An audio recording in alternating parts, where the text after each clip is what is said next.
सो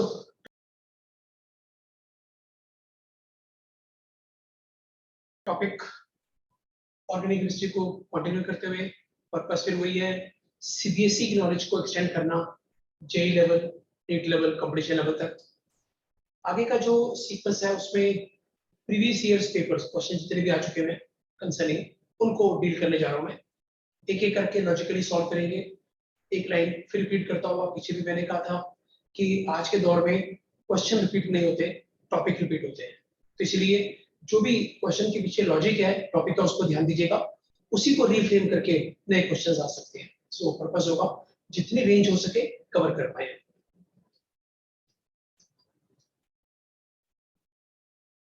कुछ questions no doubt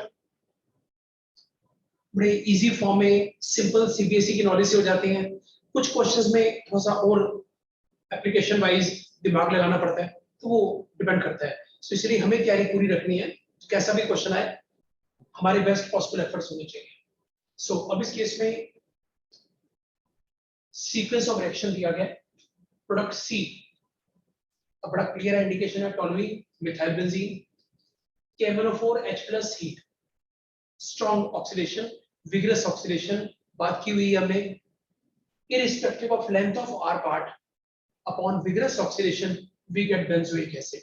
तो ये एक ऐसा केस था जहां पर हमें एल्काइल ग्रुप से COH मिलता है।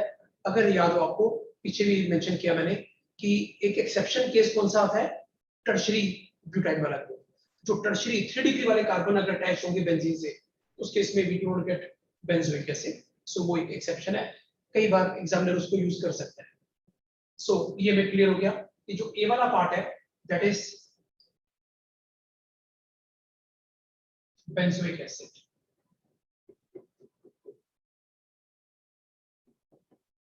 SOCl2 बड़ा क्लियर है, OH is replaced by Cl।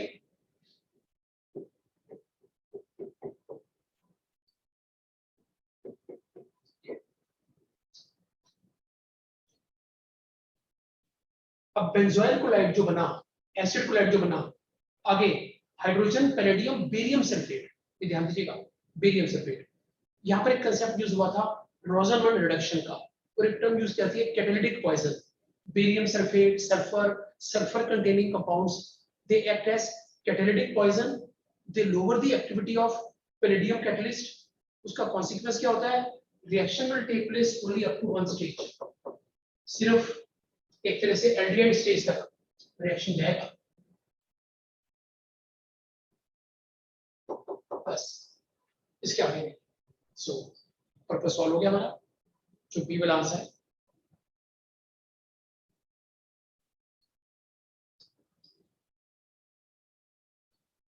अब यहां पर इस केस में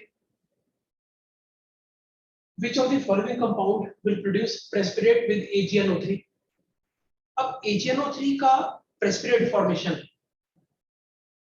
इन सब एग्जांपल में Br वगैरह की बात की गई है। सो Ag plus and X minus they combine to form AgX in the form of precipitate, maybe AgCl, maybe AgBr, maybe AgI। यहाँ पर Br की बात हुई है, लेकिन क्वेश्चन एक आता है कि X माइनस आए कहां से, सोर्स क्या है। अब इन चार केसेस में से यानी कि एक ऐसा केस होगा जहां पर X माइनस का रिलीज होना सबसे आसान है। Ag प्लस तो हमें दिया हुआ है, Br माइनस X माइनस कहां से आए, that is the technical question. अब हमें देखना ही है कि इनमें से कौन सा ऐसा कंपाउंड है जो बिल्कुल आसानी से Br माइनस को प्रोड्यूस कर पाएगा। सो अब अगर हम एनालाइज करें, इस केस में Br एक तरह से एरोमेटिक रिंग से अटैच्ड है, so there is partial double bond nature. इस केस में Br बेंजीन से अटैच्ड है, there is partial double bond nature. तो A और B तो रूल आउट हो गए।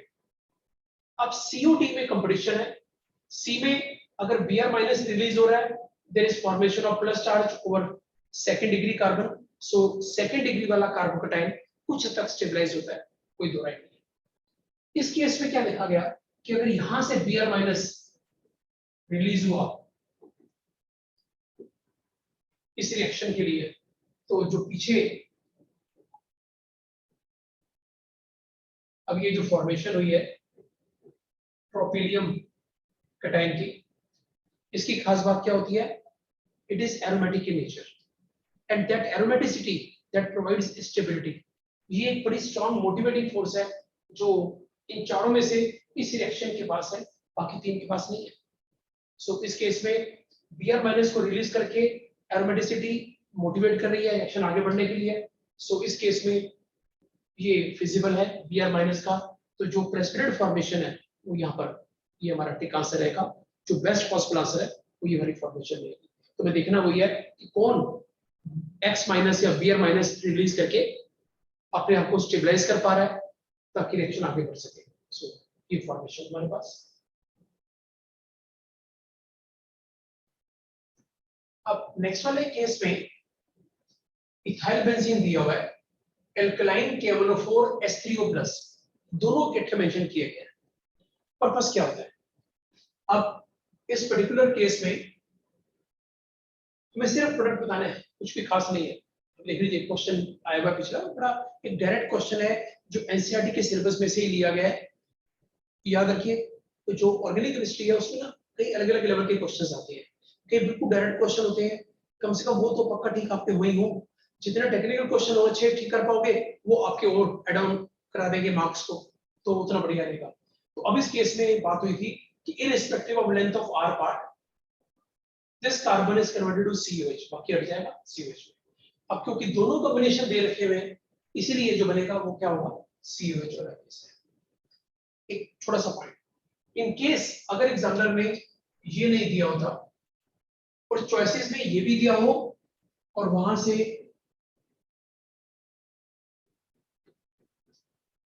COO माइनस दिया हो, तो याद रखिएगा अगर दोनों दिए हुए हैं तो बेटर चॉइस ये बनी, क्योंकि अल्कलाइन मीडियम में वी गेट सॉल्ट, एसिड नहीं उसका सॉल्ट मिलेगा वो चीज। बाकी ठीक है, इस केस में दोनों दिए हुए हैं सो वी गेट बी वाला पार्ट।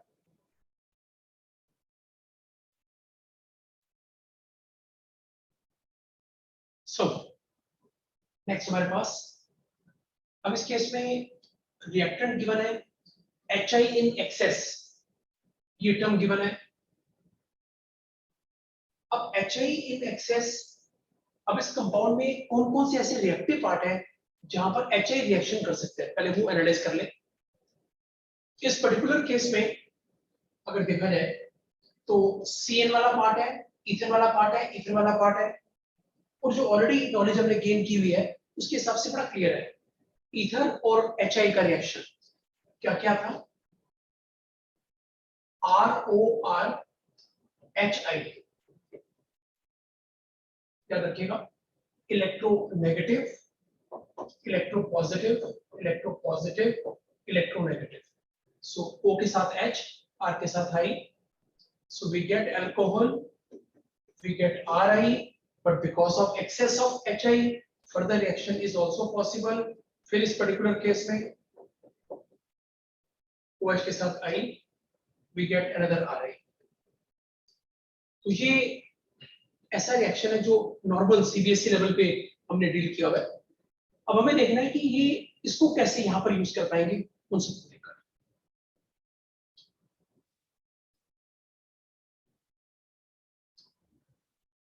अब इस पर्टिकुलर केस में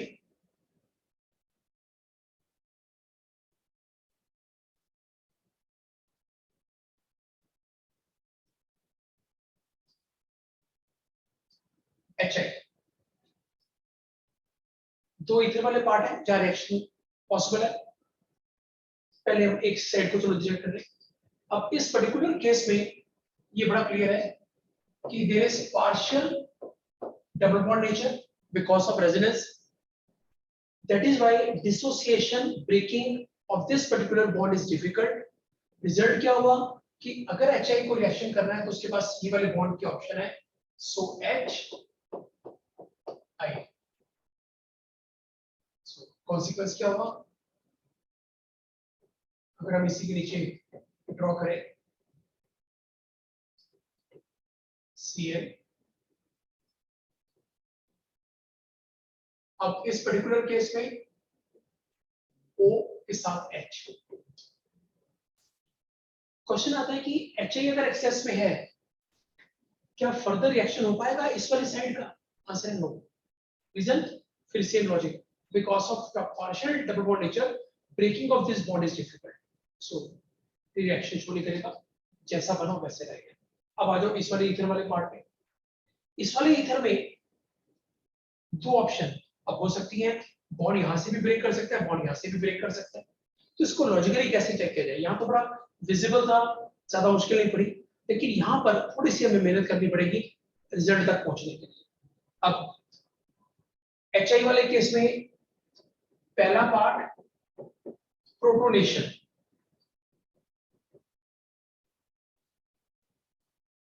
O का जो लोन पेयर है वो H+ से कंबाइन करता हुआ अंडरगोस प्रोटोनेशन।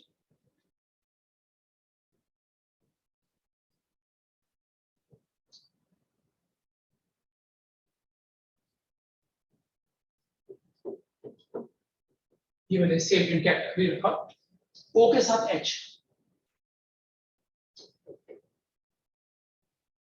जिसकी तरफ टेल प्लस चार्ज,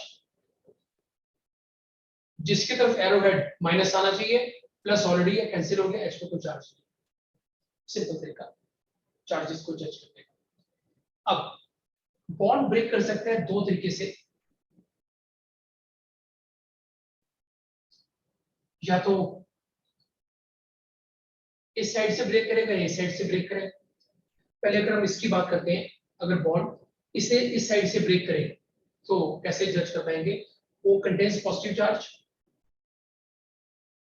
वो ने इलेक्ट्रॉन पेयर खींचा अपने पास बिकॉज इट इज इलेक्ट्रोनेगेटिव। अब टेल इसकी तरफ है, इस पे चार्ज क्या आ जाएगा? पॉजिटिव। सो बाकी वाला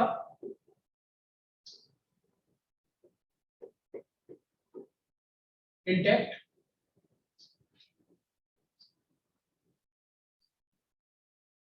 अब ये O के साथ H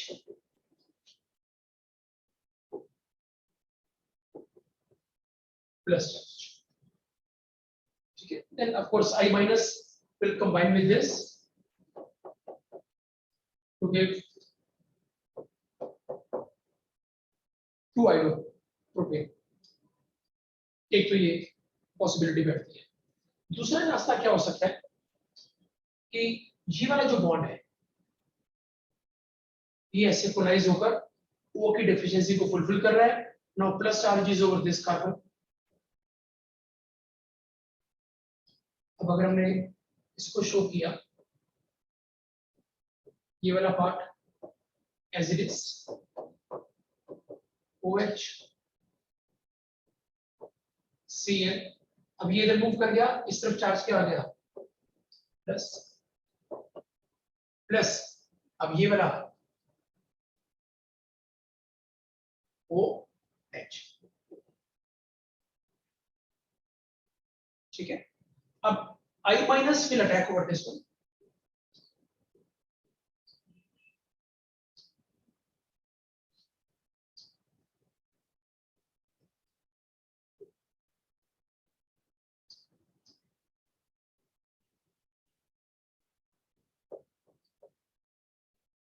सो या तो ये रिजल्ट होगा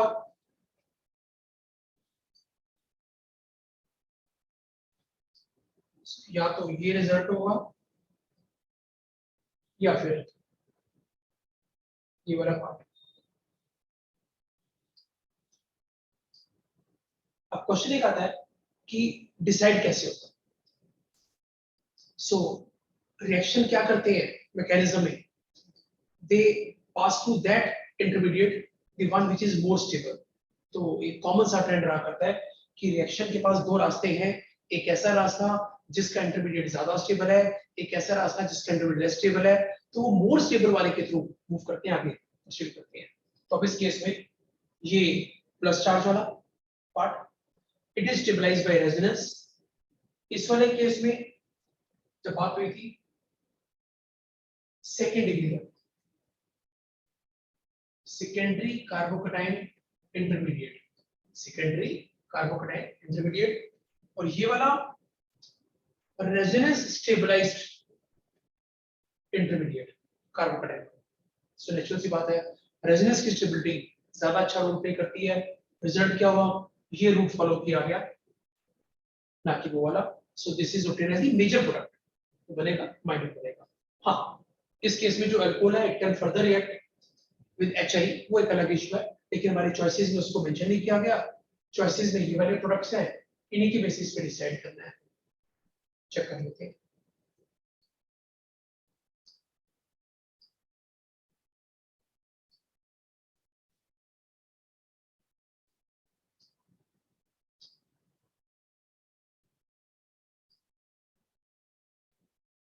सो ए वाली चॉइस यहाँ पर, ठीक है। सो इस वाले केस पे ये बिल्कुल मैच कर रहा है, दूसरे कंपाउंड के बारे में कुछ मेंशन नहीं किया गया। सो इसी बेसिस पे डिसाइड होगा। ये भी सिमिलर है, बट यहाँ पर क्या किया गया है, OH का फर्दर रिएक्शन कर दिया गया, which is not feasible because of partial double bond nature. So replacement difficult होगी, मुश्किल इस केस में, ठीक है। सो ये है रिजल्ट हमारे पास इस पर्टिकुलर केस में। और इसमें भी अगर आप देखोगे, ये भी सिमिलर वे में OH की जगह आई लगा दिया गया है यहाँ पर। सो इस पर्टिकुलर केस में मैच कर गया, लेकिन OH की जगह यहाँ पर भी आई है। सो दोनों केसेस में रिएक्शन सिमिलर बन रहे हैं, लेकिन OH को रिप्लेस किया गया है, विच इज नॉट फिजिबल। तो ये चॉइस है जो सही बैठ रही है हमारे पास इस पर्टिकुलर केस में, ठीक है।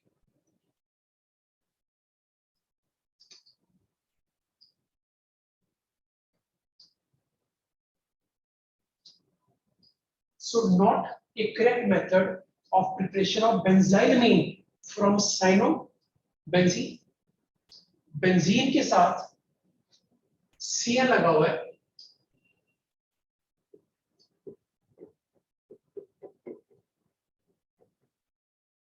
अब हमें कहा गया है बेंजाइलमीन हाइड्रोजन निकल, सिंपल है।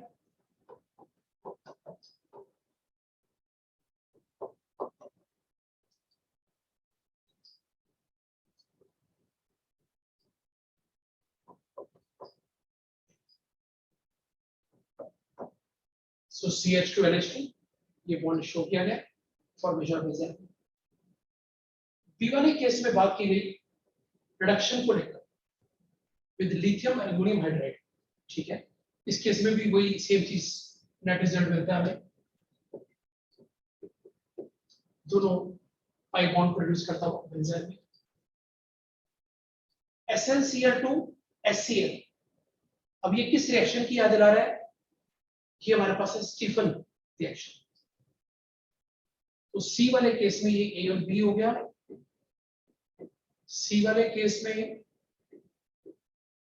First of all there is partial reduction, Stephen reduction, Stephen formation of IV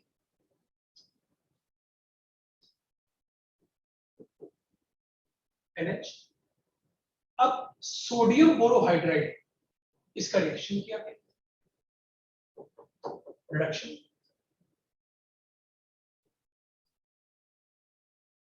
again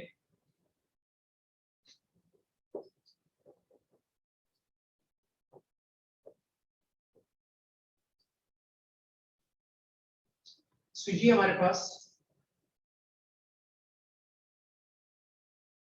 D hydrolysis, Cl is hydrolyzed to give COOH।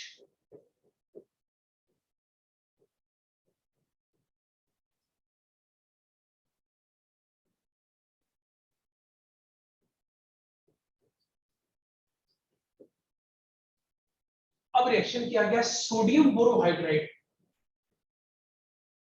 याद रखिएगा sodium borohydride is not capable of reducing carboxylic acid, ये reduce नहीं कर पाता, इसलिए इस case में जो फर्दर रिएक्शन था ये वाला पॉसिबल नहीं पाएगा। सो ये डिफरेंस है पहले वाले रिएक्शंस में और इस वाले केस में।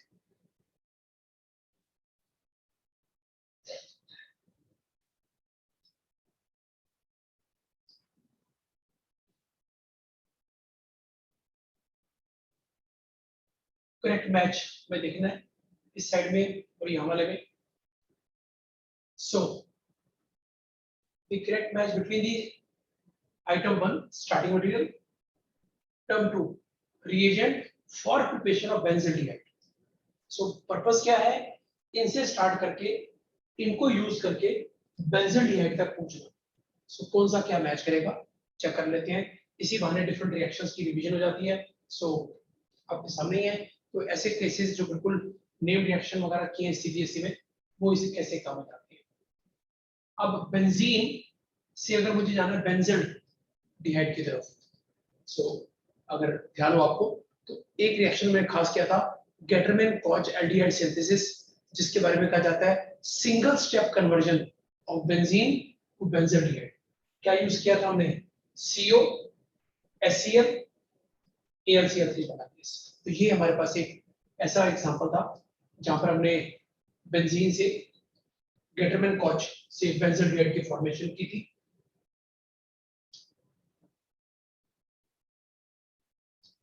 बेंजोइल क्लोराइड से बेंजल्डिहाइड, अभी हमने बात की थी इससे पहले भी, रोजरमंड रिडक्शन को लेकर hydrogen palladium barium sulphate sulphur quinoline वगैरह सॉल्वेंट वगैरह है. बाकी ये कैटालिटिक पॉइजन का फैक्टर. बेंजोनाइट्राइड, अब अगर आपको इनमें से दो के बारे में भी आइडिया था तो भी अपना आइडिया लगा सकते हो तीसरे का भी, बट ये भी रिएक्शन ऐसा है जो सिलेबस से डील किया जाता है. Benzonitrile that is phenyl cyanide. Stephen reaction, HCl Cl2 क्या था, Stephen reaction, selective reduction.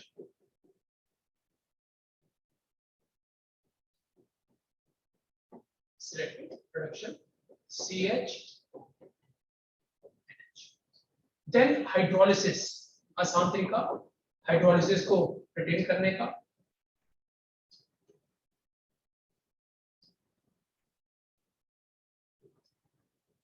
CHO.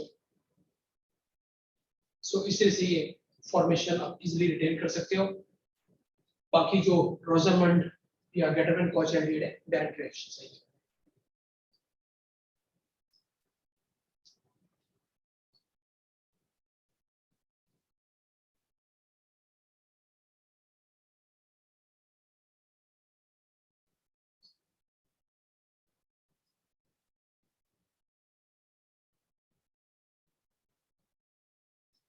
अब इस केस में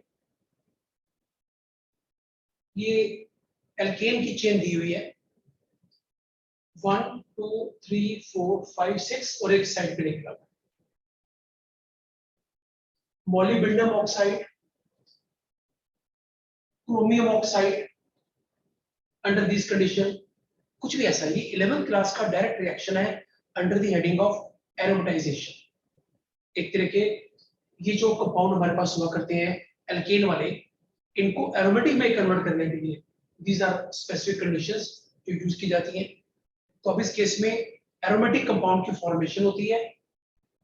इनके साथ एरोमेटिक में अगर फॉर्मेशन हो रही है तो सिर्फ A और D में से कुछ बनेगा. अगर हम कुछ और ना करें, सिर्फ अगर हमें याद है कि because of this condition we get aromatic compound, 11th class की थोड़ी सी भी अगर इंफॉर्मेशन की ध्यान हो तो ये A और D चॉइस होगी. अब नंबर ऑफ कार्बन एटम को अगर हम देखें तो ये अगर 6 होते तो बेंजीन बनता, जो कि एनसीईआरटी बुक में दिया हुआ है. और अब इस केस में एक मिथाइल एक्स्ट्रा है तो ये 6 बेंजीन के साथ एक मिथाइल एक्स्ट्रा, तो जो चॉइस बना वो क्या था, डी. फिर बड़े सिस्टमैटिक लॉजिकल वे में आंसर तक पहुंच पाएंगे.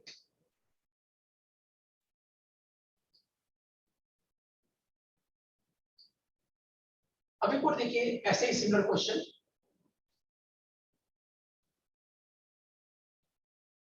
हमसे प्रोडक्ट पूछा गया. अब इस पर्टिकुलर केस में ये क्लियर है, zinc mercury amalgam HCl reduction करता है, रिएक्टेंट में CO है, कीटोनिक ग्रुप है, एल्केन में कन्वर्ट कर देगा.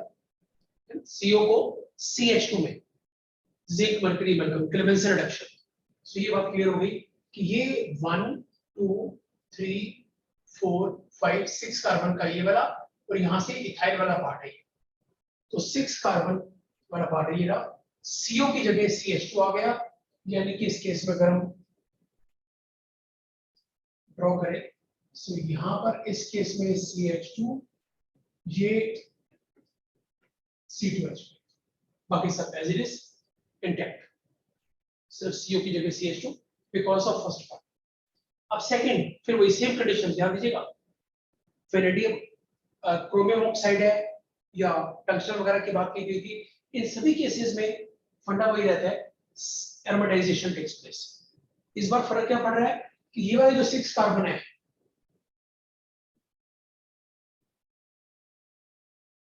One two three four five six, वो तो बनाएंगे बेंजीन रिंग, उसके अलावा एक्स्ट्रा क्या बच गया, इथाइल वाला पार्ट। अब कौन सा ऐसा है जहां बेंजीन के साथ इथाइल लगा हुआ है, ठीक है। सो अब इस पर्टिकुलर केस में यहाँ पर तो याद रखिएगा, पिछले केस में, पिछले क्वेश्चन में 4 में से 2 रूल आउट कर पाए थे, सिर्फ एरोमेटिक नॉन एरोमेटिक में। इस वाले एग्जांपल में क्या, क्वेश्चन में क्या कर दिया एग्जामिनर ने, चारों एरोमेटिक दिए हैं, लेकिन जो कार्बन चेन लगी है उसको आगे पीछे कर दिया। तो हमें ढूंढना होता है, देखना होता है कि एग्जामिनर किस बेसिस पे क्वेश्चन फ्रेम कर रहा है।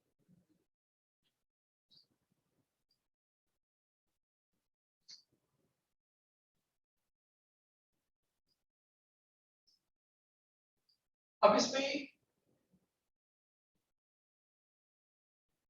बात हुई है CH3 CH double bond CHBr NaNH2, NaNH2 which is a strong base which can cause elimination, dehydrohalonation, red hot iron tube. फिर एक 11th क्लास के रिएक्शन की याद दिलाते हुए, red hot iron tube 11th के सिलेबस में एक खास काम क्या करता है, साइक्लिक ट्राइमर बनाएगा बेंजीन के लिए।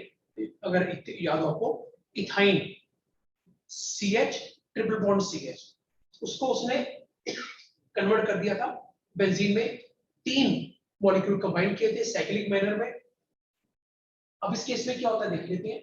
अब यहां पर हमारे पास टोटल मिलाकर 3 कार्बन का कंपाउंड है,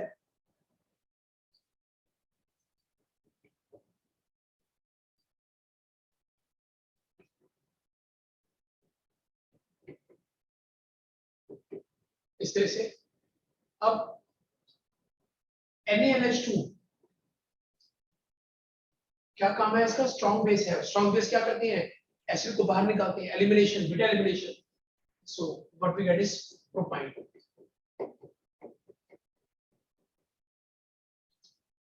अब प्रोपाइन में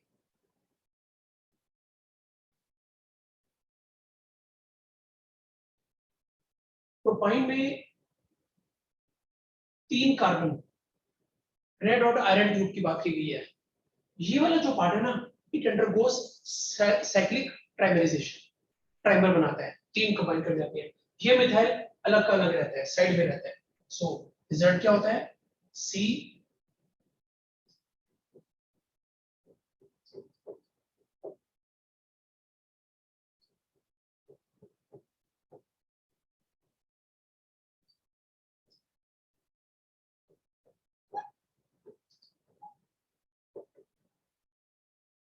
इस पर्टिकुलर केस में ये फॉर्मेशन करते हुए,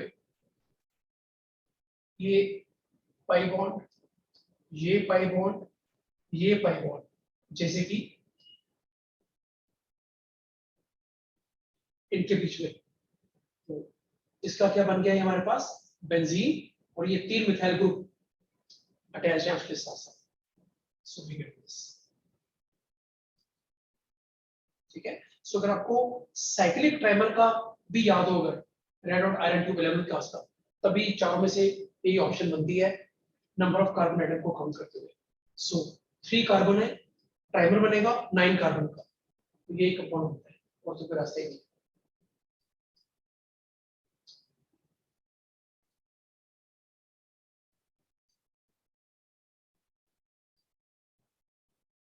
रिएक्शन दिया गया, नेम दिया गया, मैच करना, केस डायरेक्ट रिएक्शंस। अब benzene diazonium salt to chlorobenzene by using Cu2Cl2।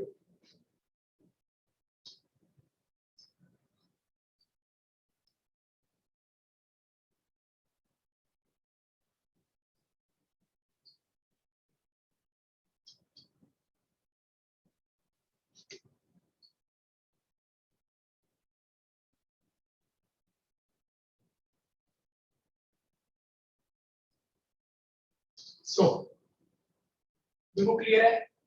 Send में रिएक्शन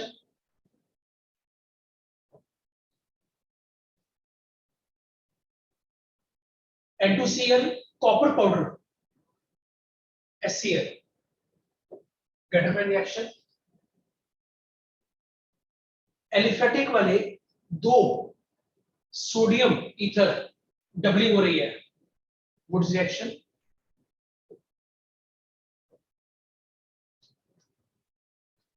अब इस केस में एरोमेटिक वाले दो डबलिंग हो रही है, फिटिंग रिएक्शन। इन क्वेश्चंस का एडवांटेज ये होता है कि आप ओवरऑल आपको पिक्चर कितनी याद है वो एक आइडिया से मिल जाता है।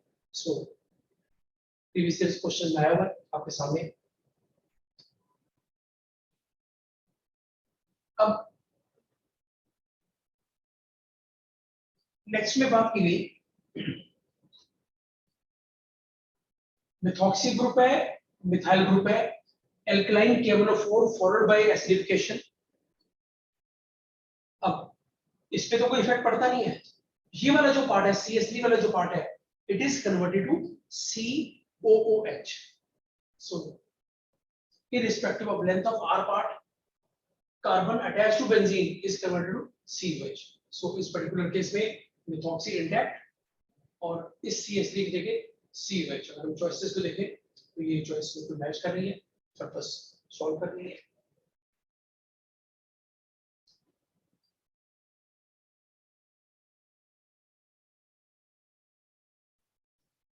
अब ये थोड़ा सा ध्यान दीजिएगा, sequence of reagents used for preparation of 4-bromo-2-nitroethylbenzene from benzene। तो स्टार्ट किया जा रहा है बेंजीन है, बेंजीन के ऊपर ब्रोमो ग्रुप चाहिए, बेंजीन पे नाइट्रो ग्रुप चाहिए, बेंजीन पे इथाइल ग्रुप चाहिए। सो अगर हम देखें कन्वर्जन है क्या, सो बेंजीन से स्टार्ट करके जो डिमांड किया गया है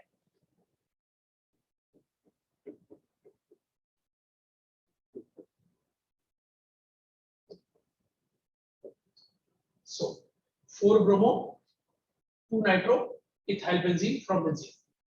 अब ये ग्रुप हमें चाहिए, ये बात क्लियर हो गई।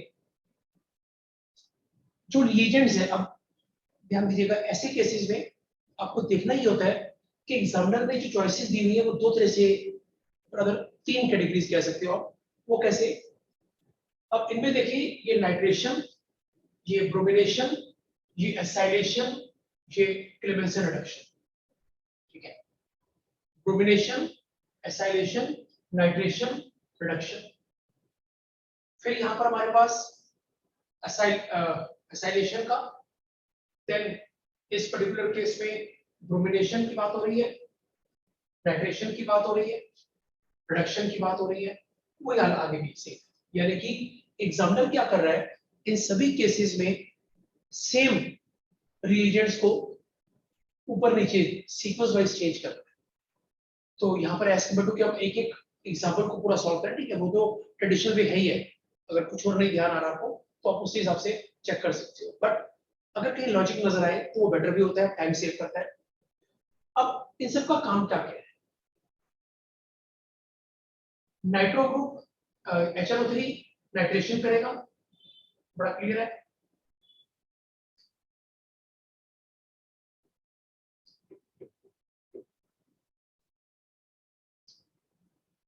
ब्रोमिनेशन करेगा, Br इंट्रोड्यूस करेगा, ये NO2 इंट्रोड्यूस करेगा बेंजीन पे, ये एसाइल ग्रुप इंट्रोड्यूस करेगा बेंजीन पे, और ये रिडक्शन करेगा। अब ये ध्यान रखिएगा,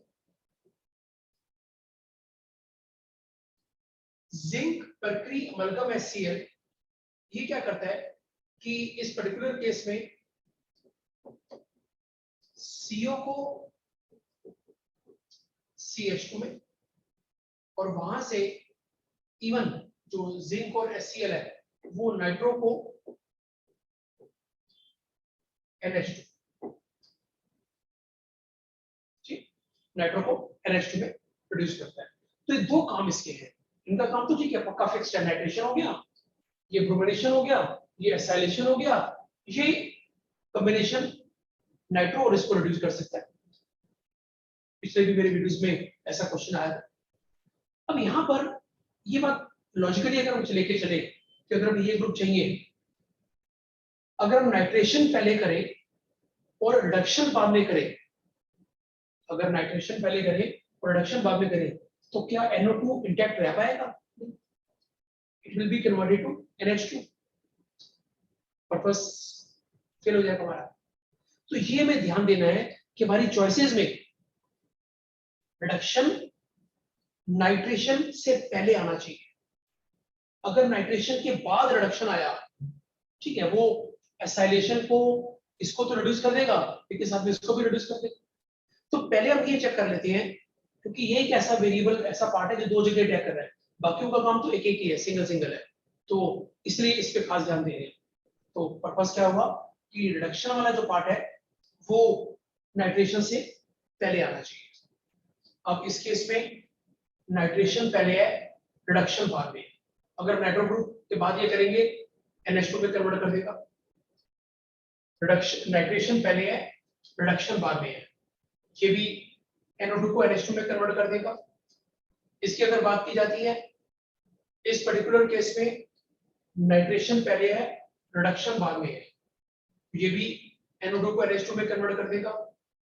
इस वाला केस में ये इकलौता ऐसा केस है जहां रिडक्शन पहले है और नाइट्रेशन बाद में है, रिडक्शन पहले नाइट्रेशन बाद में। इस केस में ये रिएजेंट इसको नुकसान नहीं पहुंचा पाएगा। और वेरीफाई करने के लिए एक बार सीक्वेंस चेक कर लेते हैं, पता चल जाएगा कि क्या कुछ हो रहा है, सही है कि गलत है। सो स्टार्ट किया गया बेंजीन से, एसाइलेशन,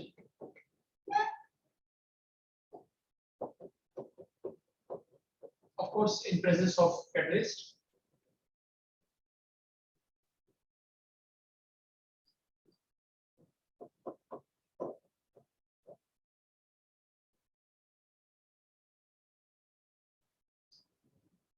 रिडक्शन, CO की जगह पहले mention reduction,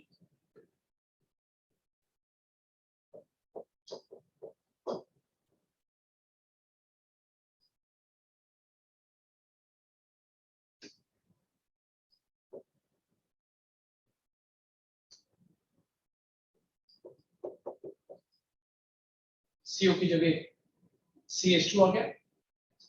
bromination, it is ortho para directing group, major product para वाला।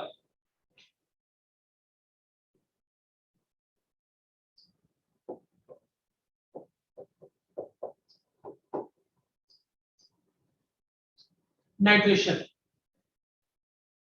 अब इस पर्टिकुलर केस में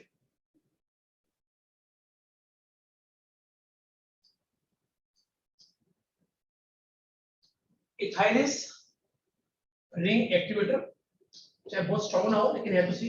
ये क्या होते हैं? Halogen mild ring deactivator, mild ring deactivator. अब इस पर्टिकुलर केस में एक रिंग को, बेंजीन रिंग को डिस्करेज कर रहा है, इलेक्ट्रोफिलिक अटैक के लिए इलेक्ट्रोफाइल को मना कर रहा है कि तू अटैक मत कर, स्लो कर, जबकि दूसरा कह रहा है नहीं, इनकरेज कर रहा है, नहीं तू अटैक कर, तू मैं तेरे साथ। अब नेचुरल सी बात है, इन दो चॉइसेस में से इलेक्ट्रोफाइल किसकी बात मानेगा? जो उसको इनकरेज कर रहा है, एक्टिवेट कर रहा है। सो अकॉर्डिंगली ये कंट्रोल करता है orientation of incoming nitration group, nitro group, NO2 plus वाला। तो it is ortho para directing group, para is already occupied, ortho एक चॉइस बनती है। सो इस पर्टिकुलर केस में नाइट्रेशन हुआ।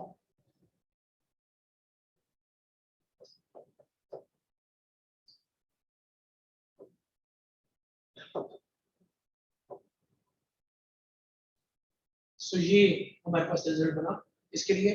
तो ऐसे केसेस में कहीं ना कहीं अगर थोड़ा ध्यान दिया जाए तो रूट एक आसान रास्ता मिल जाता है, उसी को फॉलो करते हैं।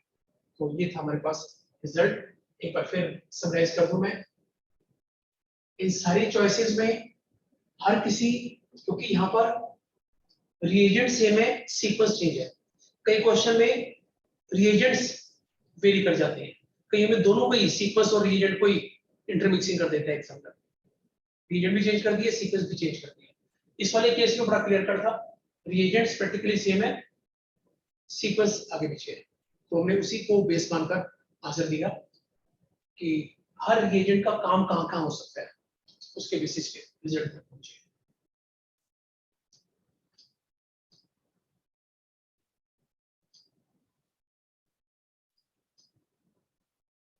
Sodium phenoxide when heated with CO2 under pressure at 125 degree Celsius. अब याद रखिएगा, अब ये बिल्कुल डायरेक्ट एनसीईआरटी बेस्ड क्वेश्चन नहीं है। सो सोडियम फिनॉक्साइड का reaction carbon dioxide under suitable condition salicylic acid, उसकी फॉर्मेशन की बात हुई थी, और वो जो बना on acetylation produces, so salicylic acid कि अगर हम एसिटाइलेशन की बात करते हैं तो उस पर्टिकुलर केस में किस चीज की फॉर्मेशन हो पाई थी हमारे पास, एस्पिरिन वाली। सो वही केस मिलता है हमें, रिएक्शन लिख लेते हैं इस पर्टिकुलर केस में। So first of all there is formation of salicylic acid और एसिटाइलेशन,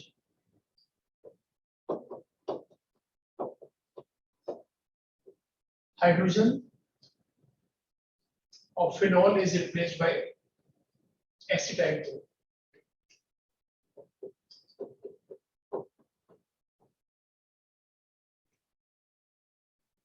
ये रिजल्ट हमारे पास आता है, इसको मैच करते हुए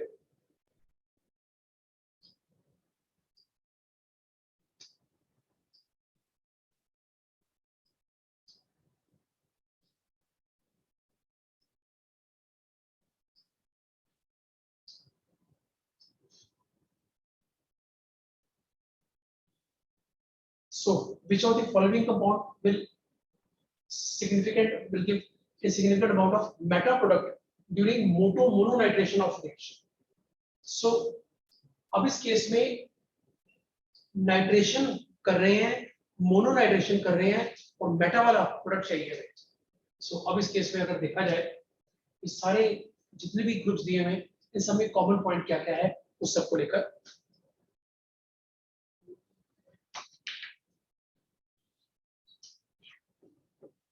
ring activator group, ring activator, ring activator, ring activator.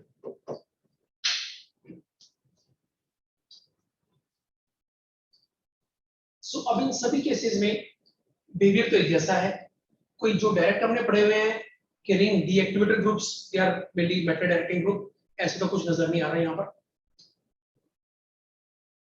अगर हम सीबीएसई के नॉलेज को ही ध्यान रखें, इन केस ऑफ एनिलीन क्या देखा गया था कि because of this nitration mixture, जब हम नाइट्रेशन की बात कर रहे हैं HNO3 H2SO4, तो क्या करते हैं, they also provide acidic medium H+ and they convert aniline to anilinium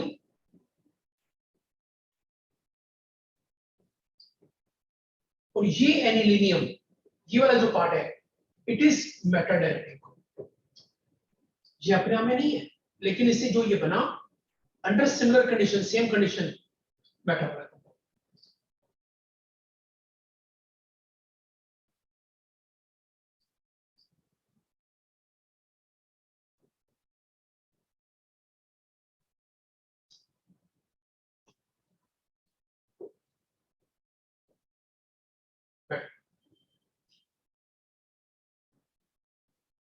अब इसी बेसिस पे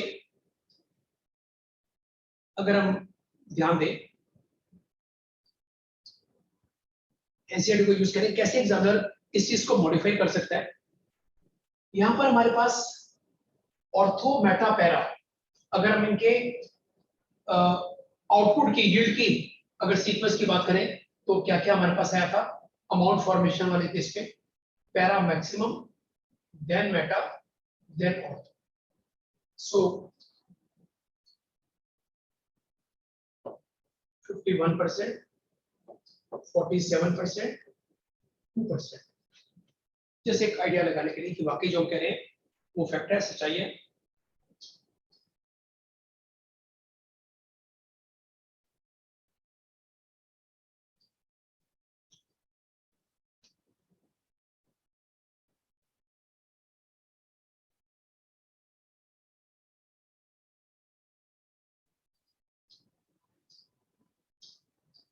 फिनॉल का रिएक्शन किया गया with methyl chloroformate in presence of NaOH to form product A का रिएक्शन हुआ ब्रोमीन के साथ to give product B. A and B are आगे रिएक्शन पूछा गया, इनमें से क्या क्या फॉर्मेशन हुई। मिथाइल क्लोरोफॉर्मेट, अब इसके लिए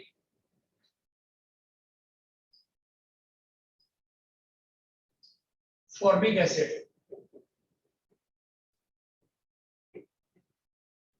क्लोरोफॉर्मिक एसिड,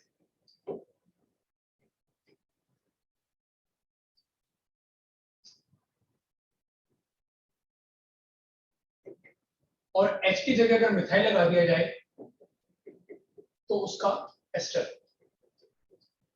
सो ये बना हमारे पास मिथाइल क्लोरोफॉर्मेट, मिथाइल क्लोरोफॉर्मेट, ठीक है। सो क्लोरोफॉर्मेट, क्लोरोफॉर्मिक एसिड पेरेंट कंपाउंड हो गया, H is replaced by methyl group, तो ये फॉर्मेशन है। अब इसका रिएक्शन किया जा रहा है फिनॉल के साथ।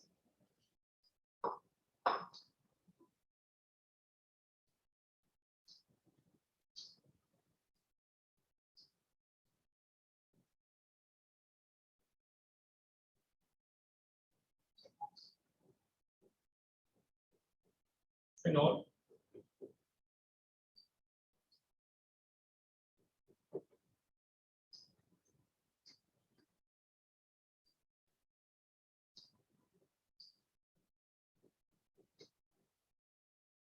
क्लोरोफॉर्मेट,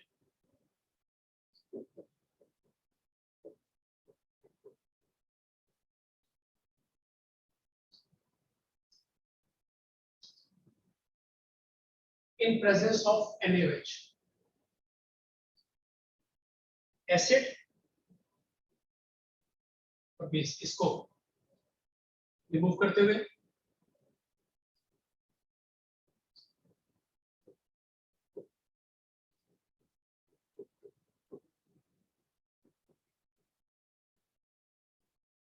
ये पहला स्टेप हमारे पास फर्स्ट ए फॉर्मेशन को लेकर OCO OCS3, so basically benzene के ऊपर OCOCS3 OCOCS3, ये दोनों नोड हो गए, बाकी में चलिएगा।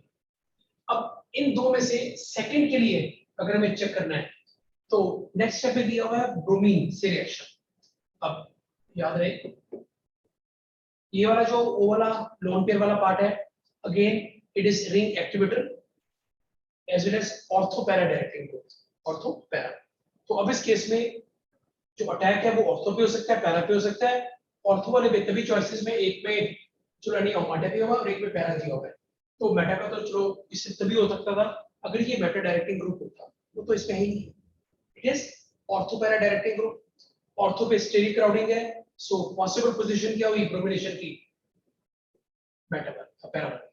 सो इस केस में जो पैरा वाला प्रोडक्ट है विद रिस्पेक्ट टू दिस ये बात है। तो इसलिए ये स्टेप बाय स्टेप जोड़ते जाएंगे, रिएक्शंस को आगे बढ़ाते जाएंगे।